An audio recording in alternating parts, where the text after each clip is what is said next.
The following talk was given at the Insight Meditation Center in Redwood City, California. Please visit our website at audiodharma.org. So welcome, a really warm welcome, everybody. Thank you, Neil, for putting that in the chat box. So some of you know that the past few times I've been teaching, I've been using some different phrases for metta. It can maybe like goodwill, might be something that's a little bit better than loving kindness, so that it doesn't suggest a certain amount of intimacy that wouldn't be so appropriate. And look, it seems like is my internet okay? Am I doing okay? So we can translate metta as loving kindness. We can also translate it as goodwill. And maybe for some people it feels more like loving kindness, and other people maybe it feels like goodwill. And then I'd like to throw another word in the mix. And that is this word care. Like we can care for people that we don't know. We can care for others without a lot of intimacy or suggestion for something that's going to happen in the future, without creating expectations for things, for how things are going to be. And we can just have this warm-hearted approach or to those we meet, have some openness. And who knows, there might be occasions in which there's something that's really beautiful that bubbles out just the beginning, just starts with care, and then that initial care allows something else to grow and blossom, so to speak. So I'd like to read this story. It's very short, but I find it to be heartwarming, and is one way. Whoops! I have to let these poor people out of the waiting room. So this is one way in which care, we might say, blossomed without any expectation that that's always how things would show up, but just to be inspired that this does happen, this can happen. So this story is called Gate A4 by Naomi Shihab Nye. Some of you may know her. She's a well-known poet. But this isn't a poem, it's a story. So here we go. Wandering around the Albuquerque airport terminal, after learning my flight had been delayed 4 hours, I heard an announcement. If anyone in the vicinity of Gate A4 understands any Arabic, please come to the gate immediately. Well, one pauses these days. Gate A4 was my own gate. I went there. An older woman in full traditional Palestinian embroidered dress, just like my grandma wore, was crumpled to the floor wailing. Help, said the flight agent. Talk to her. What is her problem? We told her the flight was going to be late, and then she did this. I stooped to put my arm around the woman and spoke haltingly. Shudawa, Shubit Uk Habibti, Stanishwe, Minfadlik, Shubit Sewi. The minute she heard any word she knew, however poorly used, she stopped crying. She thought the flight had been canceled entirely. She needed to be in El Paso for major medical treatment the next day. I said, no, we're fine. You'll get there just later. Who is picking you up? Let's call him. We called her son. I spoke with him in English. I told him I would stay with his mother till we got on the plane and right next to her. She talked to him. Then we called her other sons just for the fun of it. Then we called my dad, and he and she spoke for a while in Arabic and found out, of course, they had 10 shared friends. Then I thought, just for the heck of it, why not call some Palestinian poets I know and let them chat with her? This all took up 2 hours.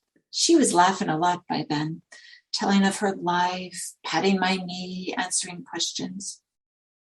She had pulled out a sack of homemade mamoul cookies, little powdered sugar crumbly mounds stuffed with dates and nuts, from her bag, and was offering them to all the women at the gate. To my amazement, not a single woman declined one. It was like a sacrament. The traveler from Argentina, the mom from California, the lovely woman from Laredo, we were all covered with the same powdered sugar and smiling. There is no better cookie. And then the airline broke out free apple juice from huge coolers, and 2 little girls from our flight ran around serving it, and they were covered with powdered sugar too. And I noticed my new best friend, by now we were holding hands, had a potted plant poking out of her bag, some medicinal thing with green furry leaves. Such an old country tradition. Always carry a plant. Always stay rooted to somewhere. And I looked around that gate of late and weary ones, and I thought, this is the world I want to live in. The shared world. Not a single person in that gate, once the crying of confusion stopped, seemed apprehensive about any other person. They took the cookies. I wanted to hug all those other women too. This can still happen anywhere. Not everything is lost. So just this idea of maybe with some openness, a little bit of care, maybe it blossoms into something beautiful. Maybe not too, right? No guarantees. But Naomi Shihab Nye, she ends with, this can still happen anywhere. Not everything is lost. So maybe we'll do some loving kindness practice to soften and open our hearts and our minds so that who knows what kind of situations we might find ourselves in. And maybe we too can be covered with powdered sugar, like all these people. Okay, so we'll start with a little bit of mindfulness.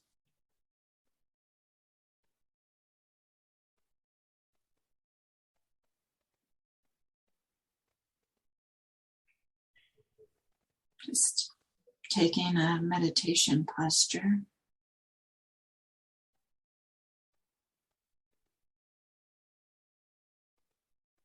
And feeling into what it feels like today to be in this body, in this posture.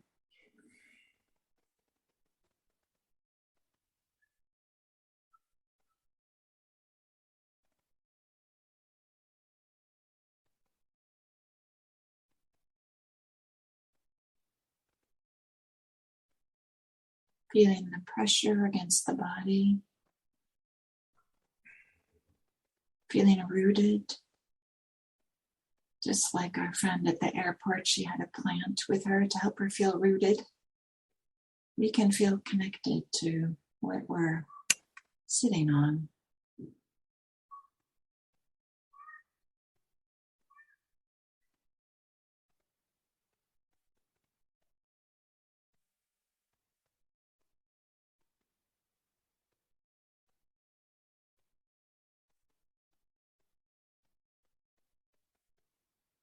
Maybe a little bit of a body scan, checking in with the face, common place we hold tension.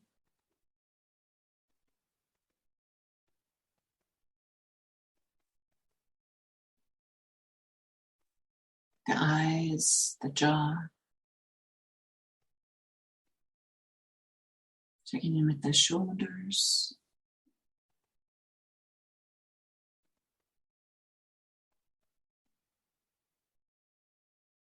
allowing the spine to be holding the body up, and feeling how the limbs can relax from the side of the spine, like the torso is held up with the spine, and the limbs then don't have to hold the body up.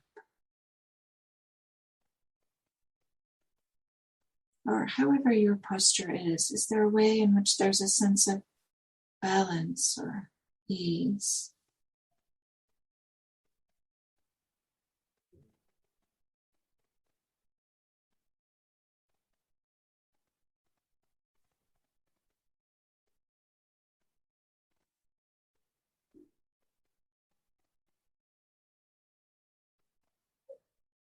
Relaxing the belly.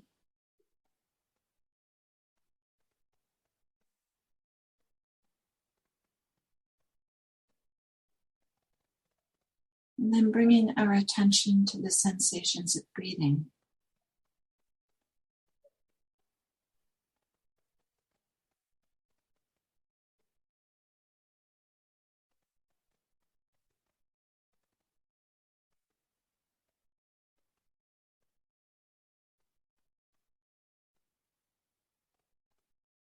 Feeling the stretching, the contraction, the movement goes with in-breaths and out-breaths.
And then to begin our loving kindness practice, bringing to mind a lovable being.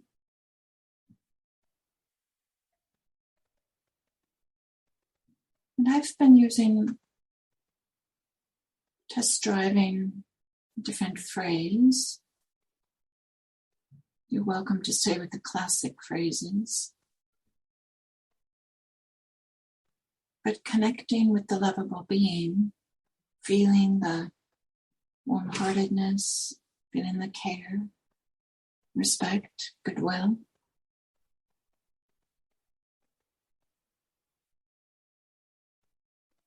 And we can say this phrase: may you understand the causes for true happiness and be willing and able to act on those causes.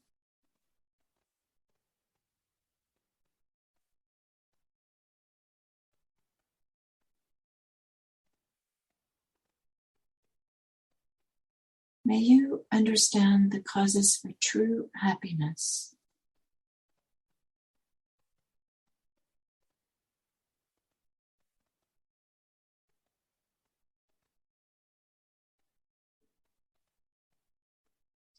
and be willing and able to act on those causes.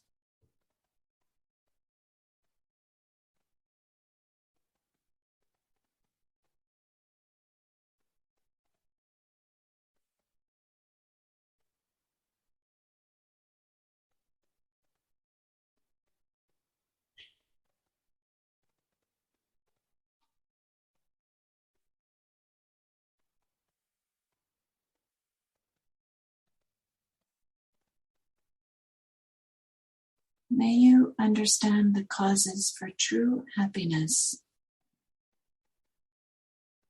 Be willing and able to act on those causes.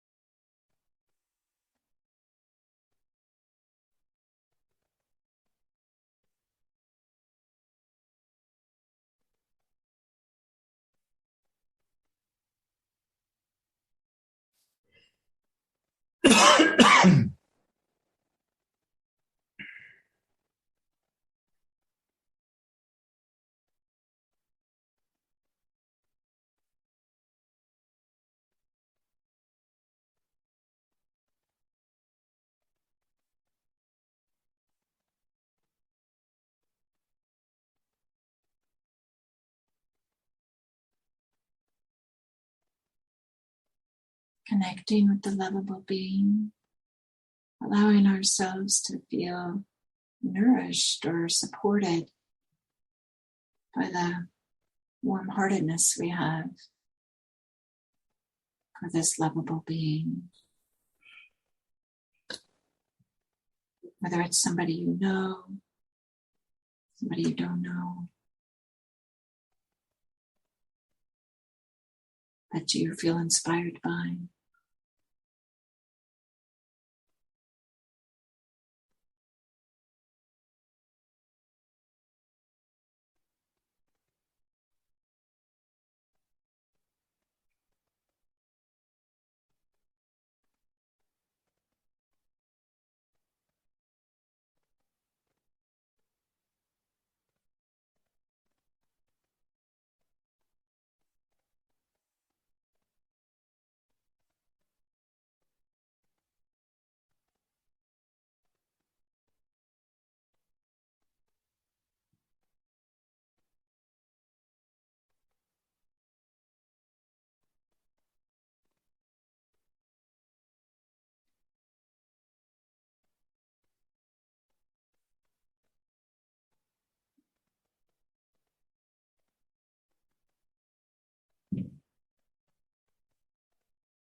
And then to expand our loving kindness to ourselves.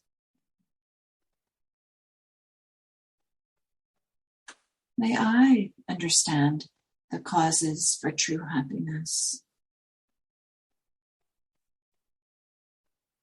Be willing and able to act on those causes.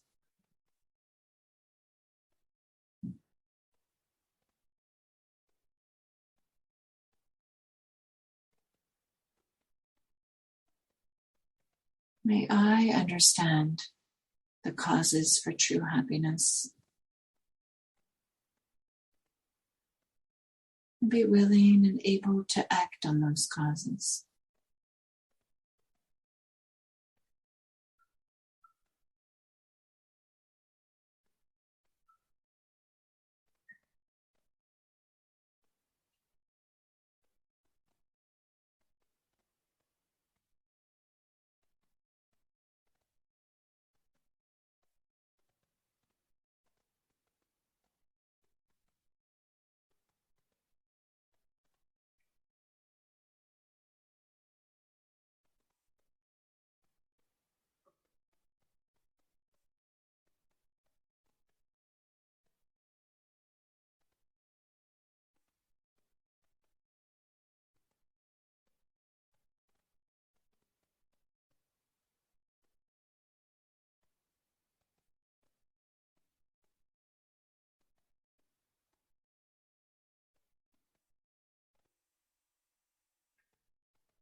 May I understand the causes for true happiness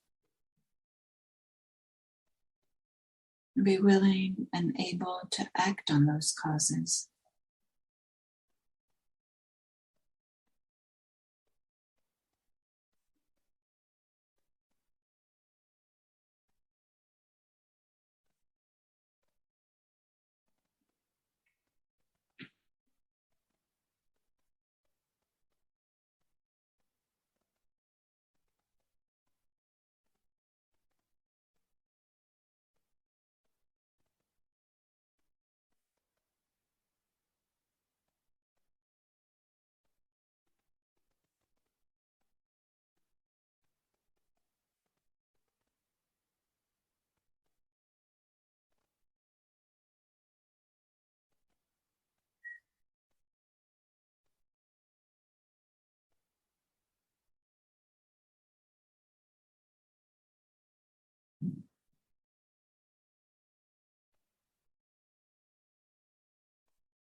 And then extending our loving kindness, our metta. Maybe it's not loving kindness, maybe it's care or goodwill. Just someone we don't know, a neutral person. Maybe it's somebody here in this Zoom call. Or maybe it's somebody you see in the neighborhood. Bringing that person to mind.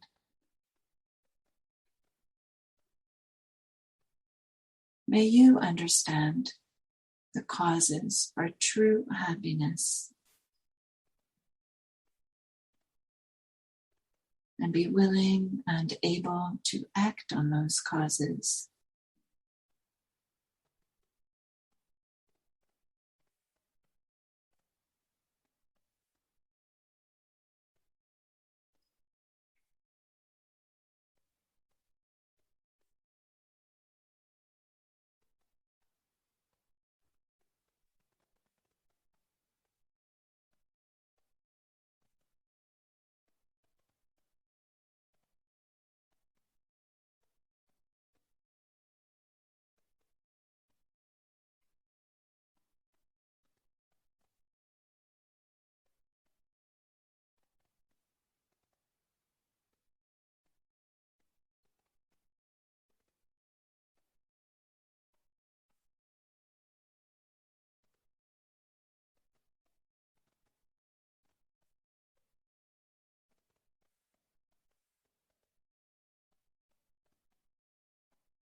With a neutral person, bringing them to mind.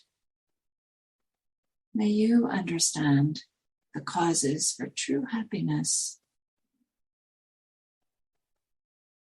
and be willing and able to act on those causes.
Often we don't know people's stories.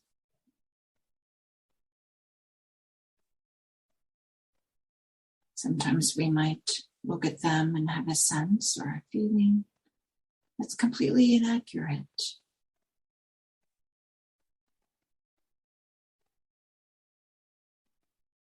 So can we have a non-closed heart? Can we have goodwill?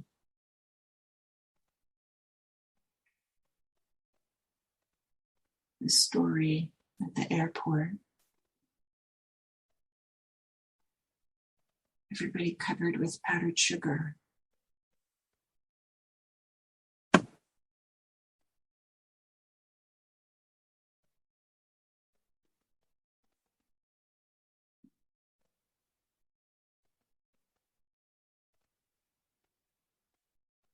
May you understand the causes for true happiness. Be willing and able to act on those causes.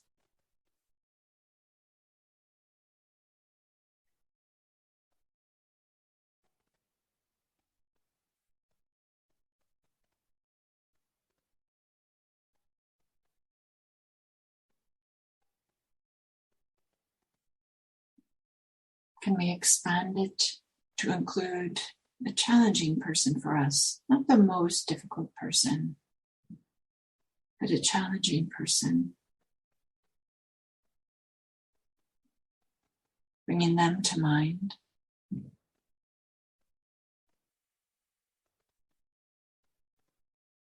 And expand our metta, expand our goodwill.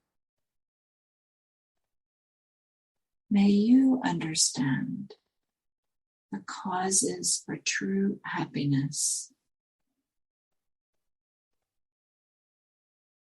and be willing and able to act on those causes.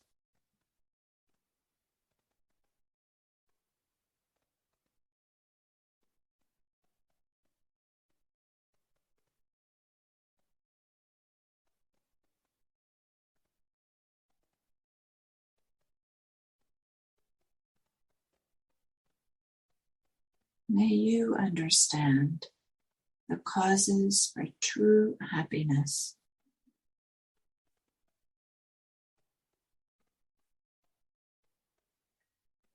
and be willing and able to act on those causes.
If we find that working with a difficult person doesn't feel right, we're tipping into anger or rehashing conversations or events,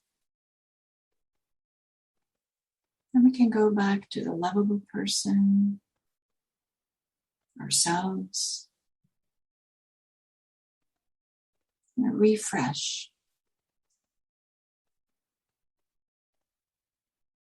And then maybe go back again if it feels like that might be fruitful.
And then we can expand our loving kindness even further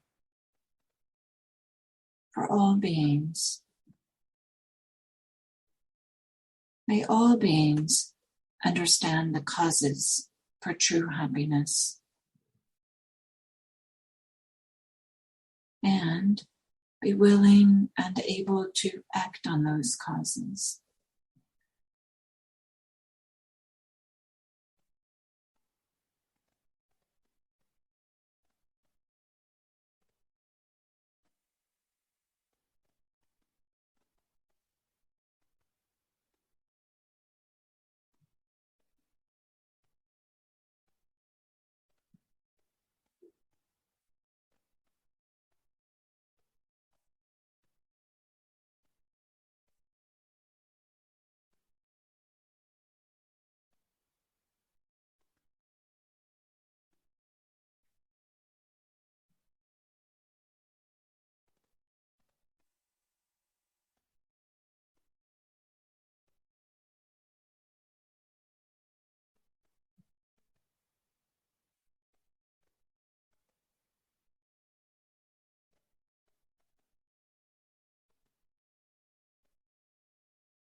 May all beings understand the causes for true happiness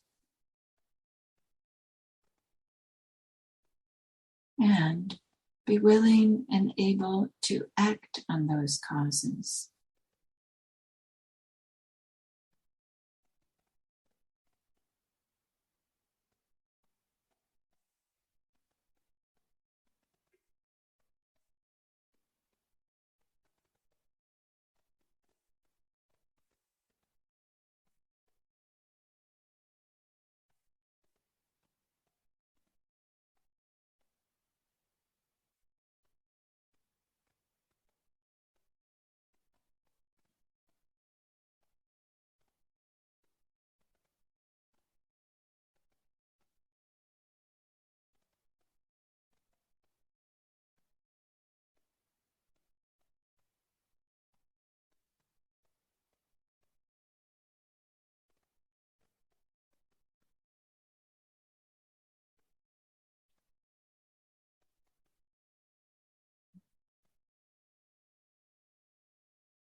May all beings understand the cause for true happiness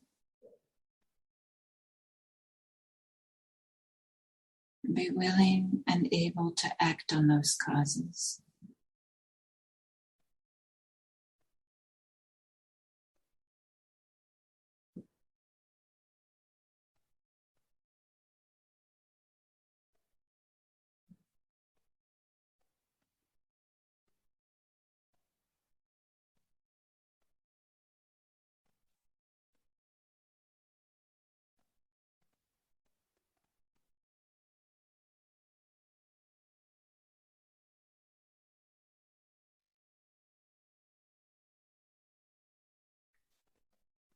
And then to end this meditation, you can feel your feet on the ground.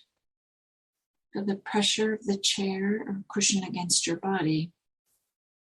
When you're ready, you can gently open your eyes.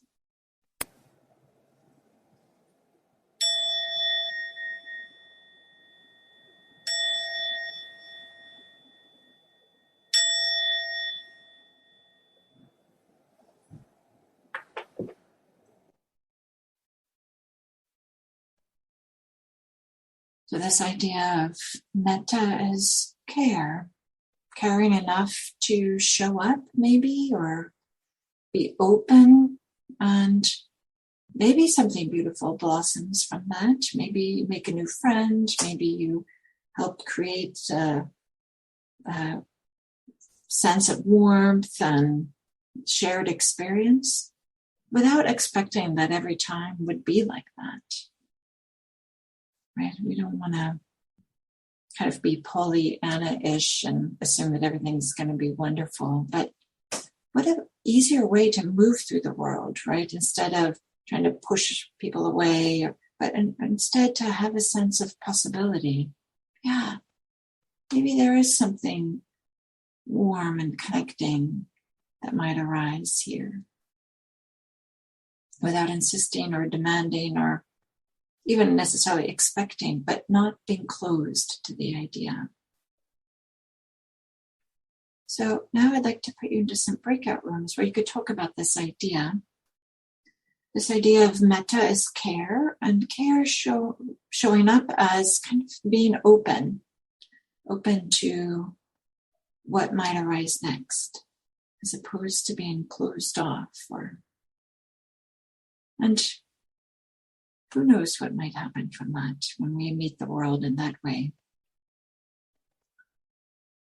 So it can be helpful just to say one thing. So instead of a long monologue, just say one thing and then let it go to the next person. Then they just say one thing and then they go to the next person. And then they go to the next thing. And they say one thing and then it goes to the next person. There we go. I'm trying to learn how to do two things at once here. And if it's helpful, you can go in the order of the number of characters in the screen name. So if you have a long screen name, you would go last. And we'll meet for 14 minutes. Here we go.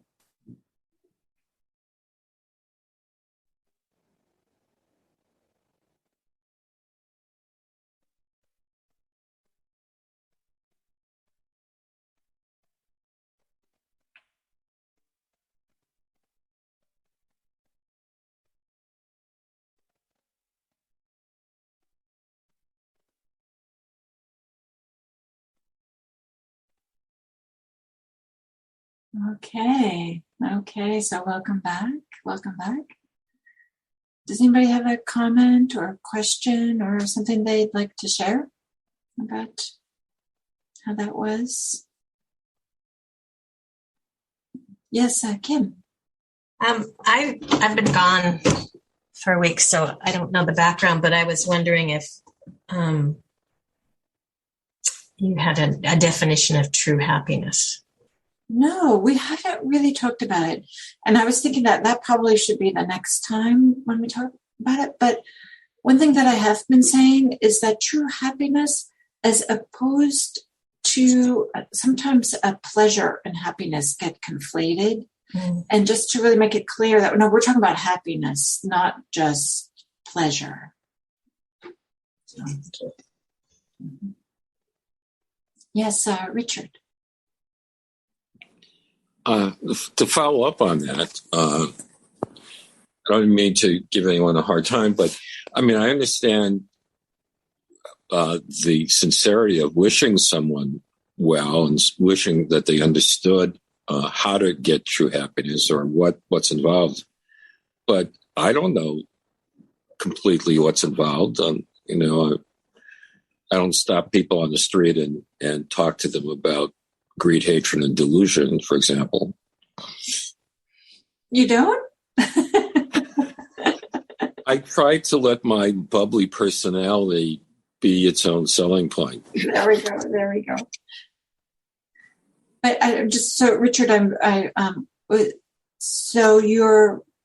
is there something? Well, I guess, it is true and it's real and it's fair to wish people, that they attain true happiness and that they understand what's involved. But you could do that without even understanding yourself what's involved. Yeah. And true happiness will be different for different people, right? For Buddhists, maybe it will be the absence of greed, hatred, and delusion. There might be something, grand, but maybe it's something about the happiness of really showing up for somebody who's having a difficult time. The happiness of knowing, like, okay, I didn't run away, even though that was a really difficult thing. My close friend got a terrible diagnosis. And even though I myself was completely heartbroken, I still listen to them and process it and go through it with them or something like that. That's kind of like this true happiness. Like, yeah, I hung in there, even though it was difficult. Mm-hmm. That might be one way we can think about it. Yeah, Marie-Christine. So it sounds like happiness is a state, not an experience. No, that's just what comes to mind. I'm just wondering. Yeah, what would you say is the difference between a state and an experience? Oh gosh, maybe a state reflects more an approach, a disposition, whereas an experience is that ongoing dopamine hit that we're forever after. If you know what I'm trying to say. Yeah. So as opposed to it's not a short burst; it's small. I don't know. Yeah. I don't know if that makes sense, but. Yeah. So maybe we could talk about the absence of regret, the absence of remorse. Maybe we could talk about contentment. Maybe we could having some where the inner critic is not talking. Like, okay, I showed up there, I did what I or something like that. Thank you. Yeah, you're welcome. You're welcome. Yeah, this is definitely worth exploring. What is true happiness? Yep. Absolutely. It's worth exploring and thinking for ourselves, and maybe it's worthwhile reflecting on. Okay. So, was there another hand? Nope. So I guess we're 1 minute after. Oh, Christine, do you have something you'd like to say? Yeah. So what I found is when I did the dear person and the neutral person, like the phrases didn't make sense to me at all. But when it was me, it made total sense.